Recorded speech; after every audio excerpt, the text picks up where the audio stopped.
TV channels पे आपने general GD Bakshi को सुना होगा, देखा होगा, चिल्लाते हुए, दहाड़ते हुए, अपनी मूंछों पर ताव देते हुए। आमतौर पर वो बीजेपी का समर्थक माने जाते हैं, मोदी सरकार की नीतियों के समर्थक माने जाते हैं। हर गलत सही फैसले पर लॉबी जो बीजेपी को समर्थन देने वाली है उसमें वो आगे नजर आते हैं।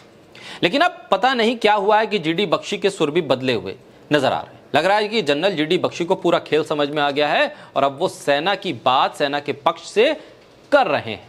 ये देखकर शायद कुछ लोगों को अच्छा लग रहा हो, लेकिन कुछ लोग ये भी समझ रहे होंगे कि वक्त की बात है, हो सकता है कि वक्त बदले और जनरल जीडी बख्शी अपने पुराने रूप में आ जाएं।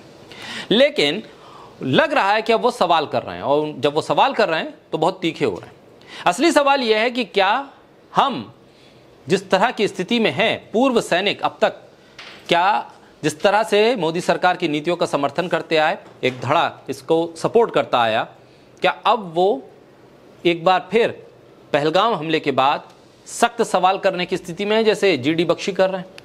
उन तमाम सवालों को उठाने की स्थिति में है जिसकी वजह से जीडी बख्शी को लग रहा है कि सेना कमजोर हुई है। जीडी बख्शी को लग रहा है कि सेना के नंबर्स कम हो गए हैं, सेना में भर्ती नहीं हो रही है, और आप रिटायर होने वाले सैनिकों की संख्या को देखें तो 1 लाख से ज्यादा सैनिक रिटायर होते चले जा रहे हैं।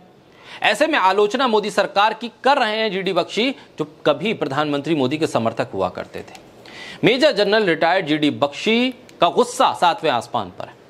आक्रोश सिर्फ उनका ये नहीं है कि किस तरह से यह हमला हुआ, बल्कि यह है कि आपने करा क्या। यह गुस्सा हर भारतीय का है और तीखे सवाल भी हैं। पहाड़ों में, जंगल में, सीमाओं पर फौजी लड़ रहे हैं और उनके पास नंबर्स नहीं है। आप नंबर्स कम करते चले जा रहे हैं, आप फौजियों को रिटायर कर रहे हैं और नई भर्ती कर नहीं रहे। तो सेना कैसे मजबूत होगी? सेना की ताकत कैसे आएगी? आपको पहाड़ों पे लड़ना है, जंगलों में लड़ना है, और वहां मैन पावर का इस्तेमाल होता है। आप कब तक इस तरह की नीति पर आगे बढ़ेंगे कि पैसा बचाओ? यही जीडी बख्शी सवाल उठा रहे हैं। देश के रक्षा नीतियों को कागजों की फाइल में नहीं, जमीन पर तैनात जवानों की जरूरत से तय करना होगा। सेना से समझौता देश की सुरक्षा से समझौता है और यह मंजूर नहीं होना चाहिए। जीडी बख्शी ने कहा, जो देश अपने लोगों को सुरक्षा नहीं दे सकता उसका विकास करने का फायदा क्या? ऐसे विकास का मतलब क्या जो अपने देश के लोगों को सुरक्षा न दे पाए? जीडी बख्शी कहते हैं कि पहले सुरक्षा दीजिए, विकास तो होता रहेगा।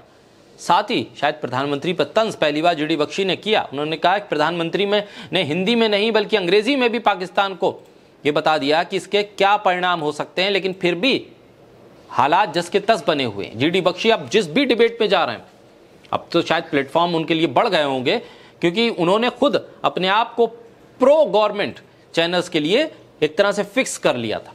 अब वो हर चैनल पर जब जा रहे हैं तो उनकी बातें लगातार तीखी होती जा रही हैं। जीडी बख्शी अर्नब गोस्वामी के शो में भी पहुंचे थे, तो वहां पर भी उन्होंने बहुत तीखे और सख्त सवाल पूछे, और लगातार वो हर चैनल पर जाकर इसी तरह से सवाल पूछ रहे हैं।